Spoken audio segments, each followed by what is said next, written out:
Hi there, I'm Daisy. At 29, I've been around cameras more than people sometimes. They say if you grew up like I did, with parents owning a string of hotels and restaurants, you'd stick to that silver spoon. But not me.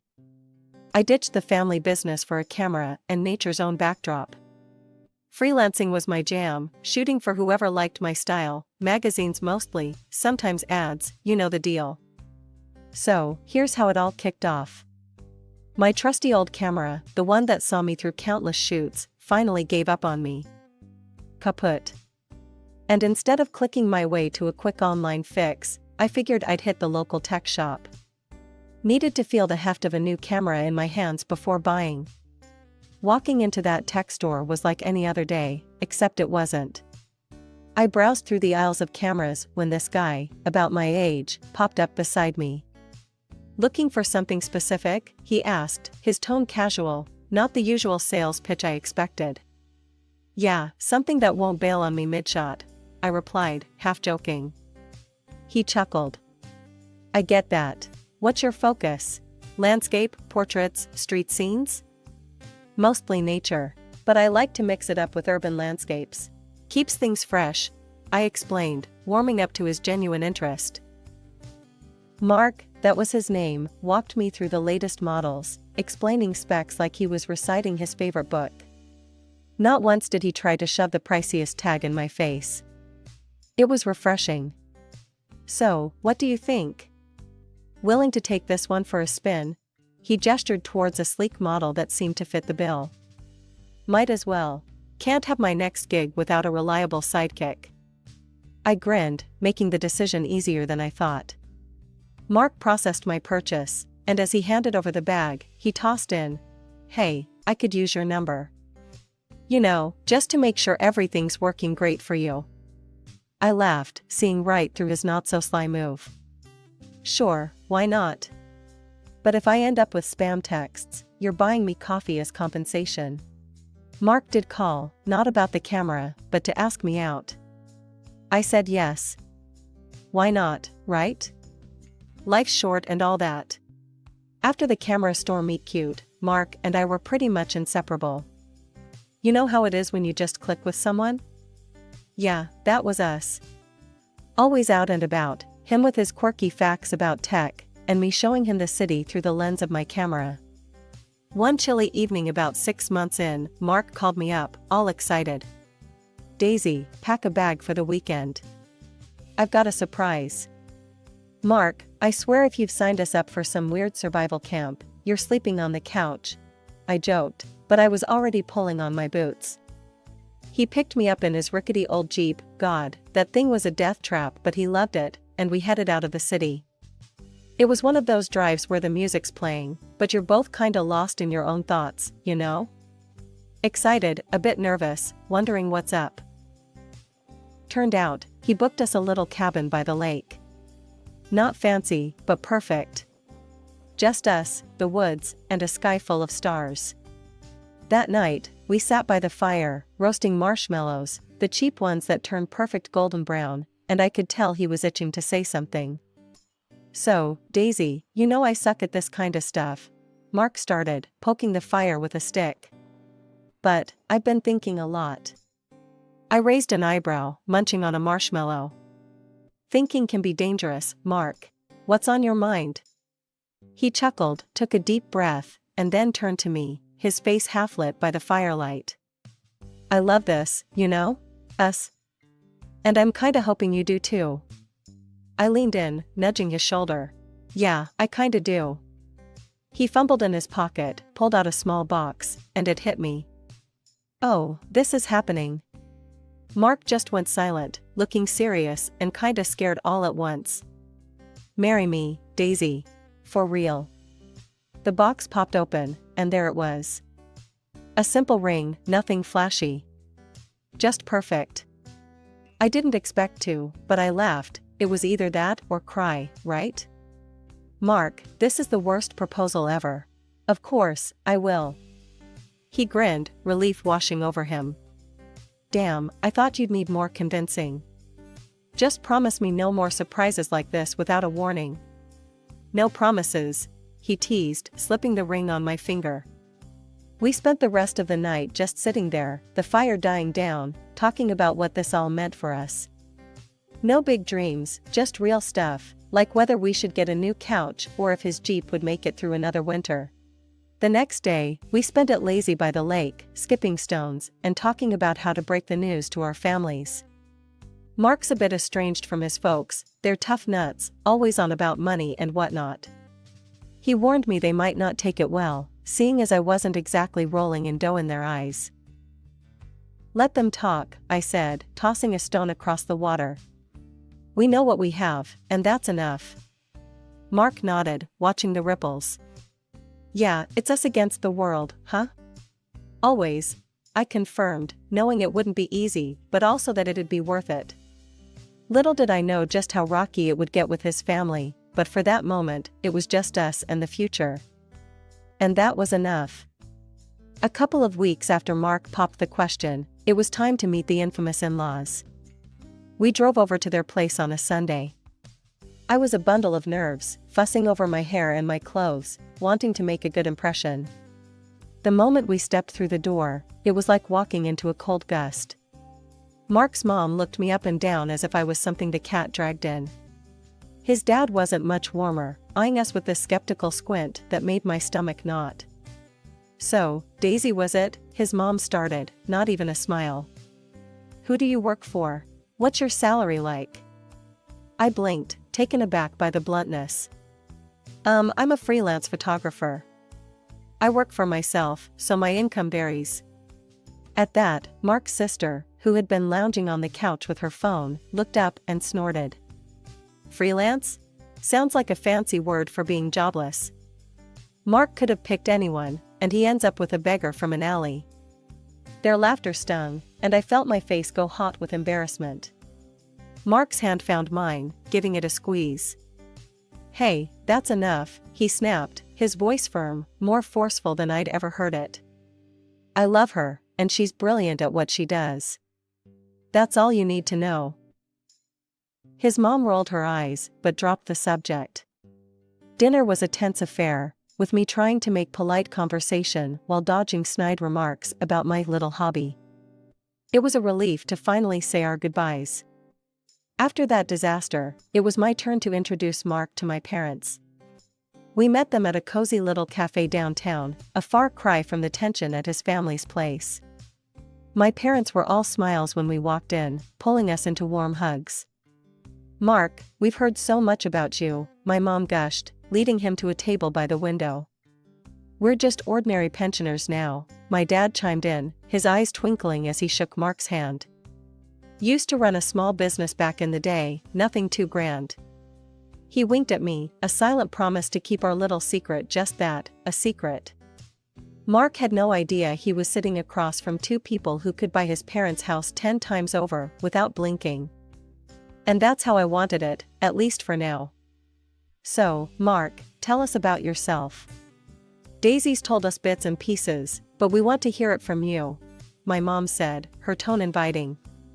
Mark, looking more relaxed than he had in days, launched into his life story, from his struggles with his family's expectations to his dreams of starting his own tech company. My parents listened, nodding and throwing in questions here and there. As we sipped our coffees, it struck me how different this meeting was from the one with his family. No judgment, no prying into personal finances, just genuine interest and acceptance. It was like a balm to the burns of the earlier encounter. When we left the cafe, Mark squeezed my hand. Your folks are amazing, Daisy. Thanks for that, I needed it. I smiled up at him, my heart full despite the rocky start to our family introductions. They love you already, you know. Mark and I wanted a simple wedding. Nothing fancy, just close friends and family, a little chapel, and some good food. That's all we needed to start our life together. But of course, his family had other ideas. From the get-go, his sister sneered at our plans. A modest wedding?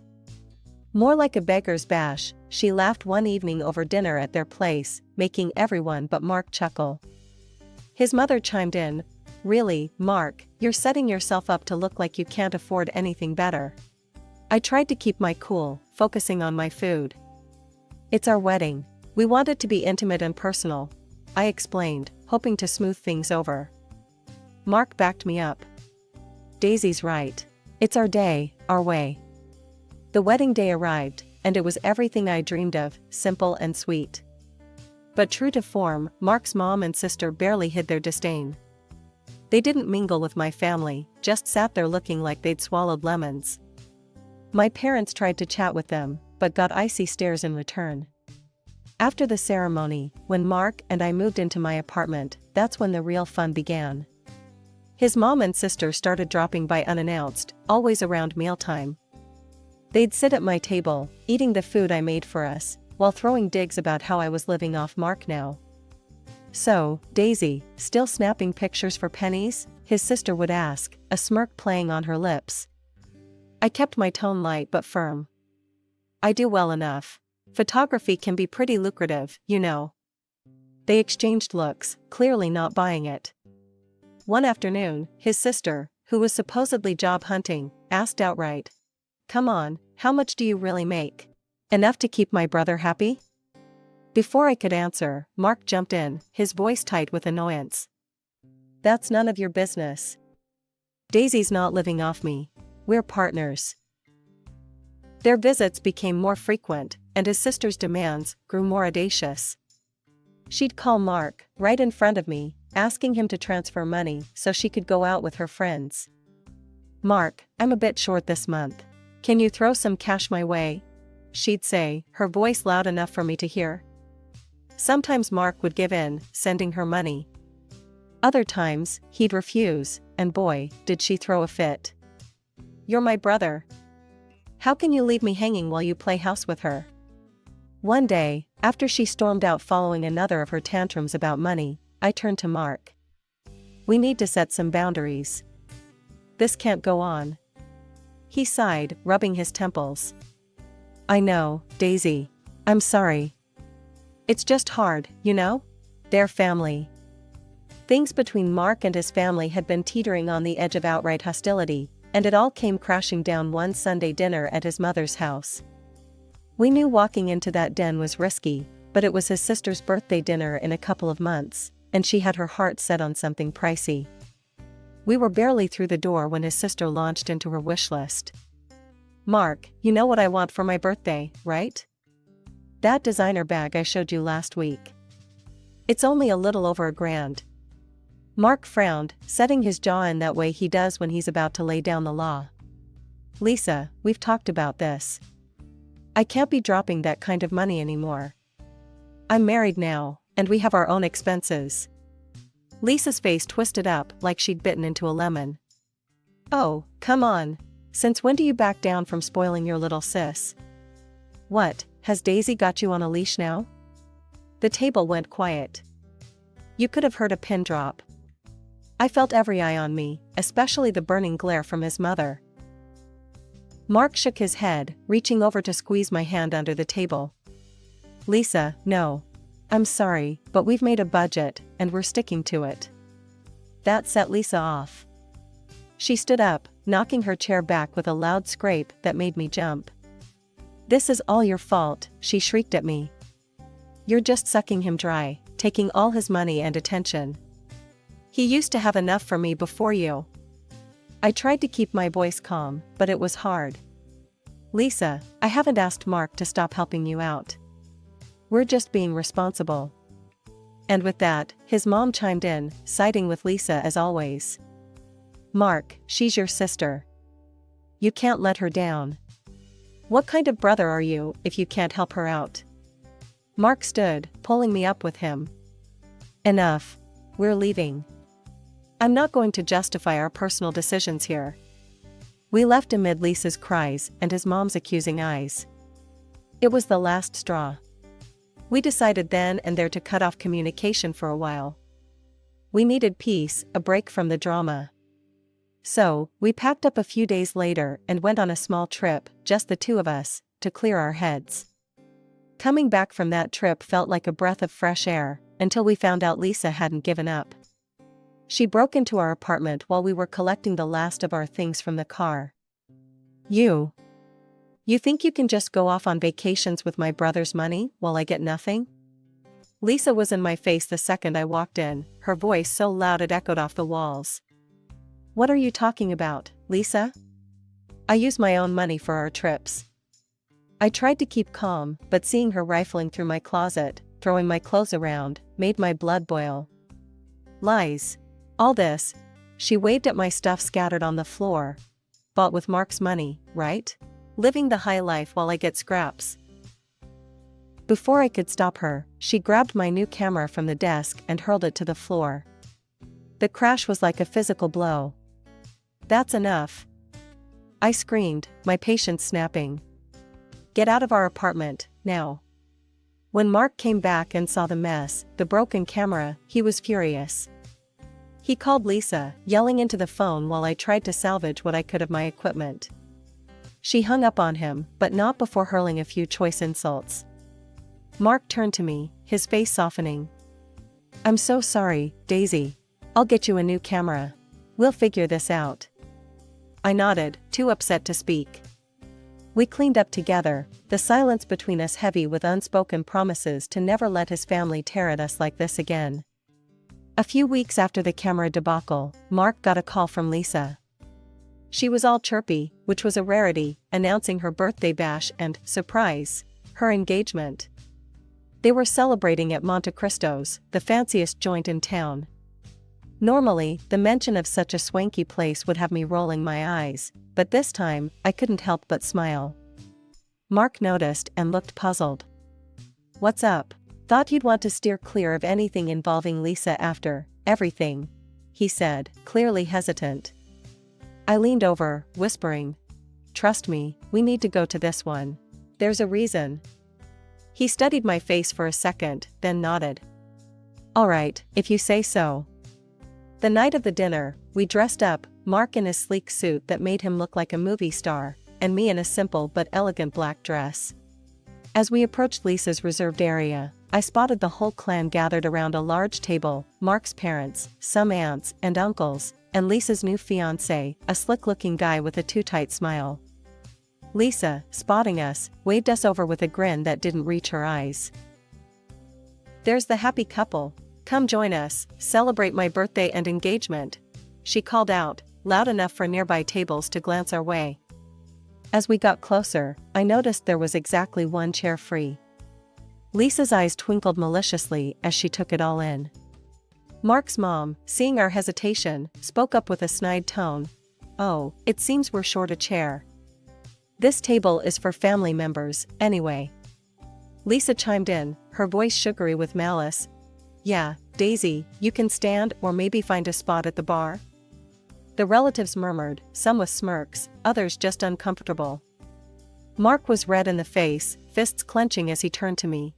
Let's just go. We don't need this. But I put a hand on his arm, shaking my head slightly. No, let's stay. I want to. He looked confused, but nodded, trusting my judgment. We stood there, by the table, the tension thick. Just when the awkwardness hit its peak, the restaurant manager came bustling over, looking apologetic.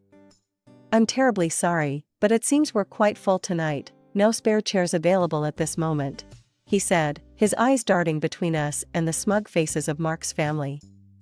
Lisa and her mom couldn't hide their glee. Their smiles stretched ear to ear, thinking they had us cornered, standing like fools without a seat. Just as their smiles reached peak smugness, the manager's expression shifted to a warm, familiar smile directed at me. He raised his voice, not obnoxiously loud, but enough to carry over the murmur of the busy restaurant. However, we do have a VIP table reserved for the daughter of the owner of Monte Cristo's. Miss Daisy, your table is ready. The table went silent. Forks paused midair, and the color drained from Lisa and her mom's faces. Mark looked at me, a mix of shock and awe in his eyes, while the rest of his family seemed to be grappling with this new piece of information. Your dad owns Monte Cristo's? Mark stuttered, his voice barely above a whisper. I nodded, giving him a sheepish grin.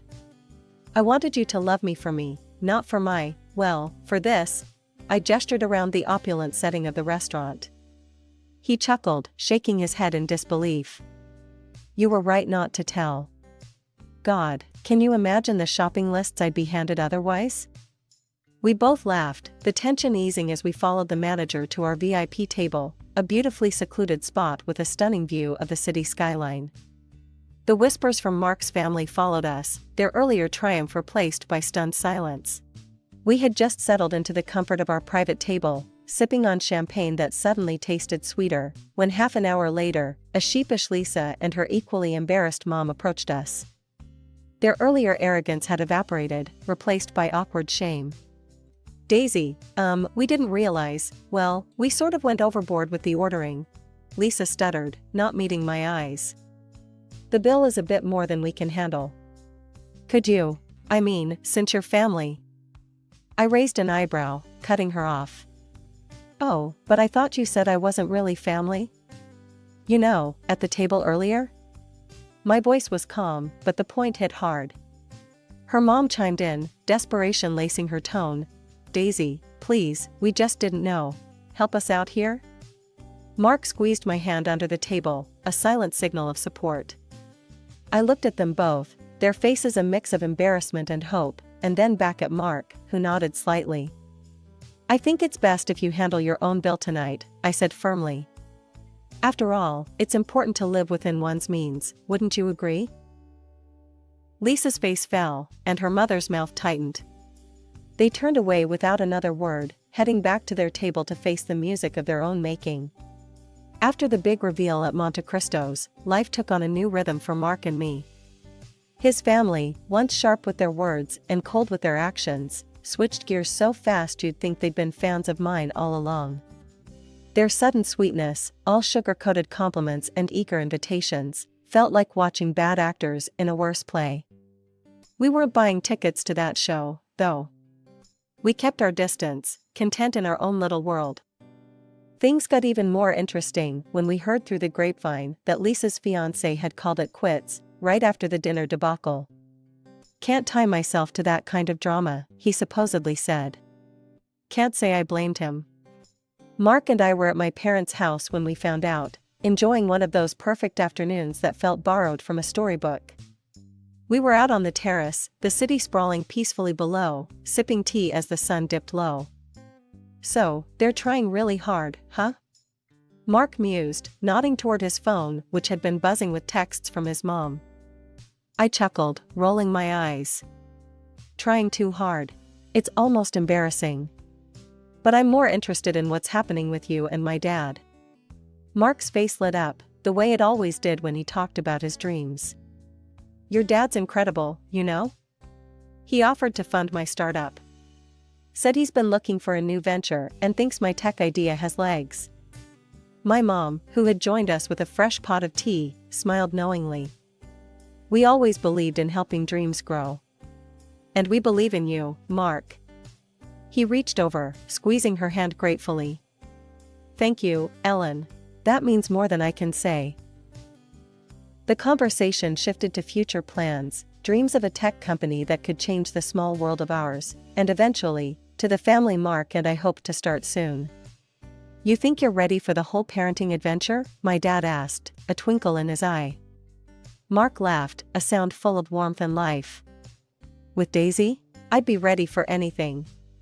And that's how our days went, filled with planning and dreaming. Mark began laying the groundwork for his business, fueled by my dad's support and the freedom of no longer hiding who we were.